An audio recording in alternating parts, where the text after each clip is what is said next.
আজকে বানাবো পনির পাসিন্দা। তার জন্য আমি প্রথমে মিক্সারে ধনেপাতা, আদা, কাঁচা লঙ্কা দুটো, একটু চিনি আর 1 পিস লেবুর রস দিয়ে দেবো। আর সামান্য পরিমাণ একটু লবণ দিয়ে দেবো।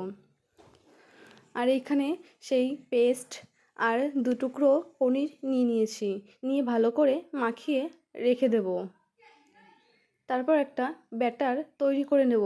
ব্যাটার তৈরি করার জন্য ময়দা, একটু কর্নফ্লাওয়ার, একটু জল দিয়ে ভালো করে ব্যাটারটাকে বানিয়ে ফেললাম। তারপরে সেই মশলাটা পনিরের উপর দিয়ে দেবো। পনিরটাকে আমি আগে থেকে এরকম পাতলা করে কেটে নিয়েছিলাম। মাঝখান দিয়ে মশলা দিয়ে উপর দিয়ে আরেকটাও পনির দিয়ে ব্যাটারে ভিজিয়ে তেলে দিয়ে দিয়েছিলাম। দেখো ভাজা হয়ে গেছে, কত সুন্দর খেতে, খুব সুন্দর হয়েছিল। একবার বাড়িতে ট্রাই করে দেখতে পারো, খুব সুন্দর হয়েছিল খেতে।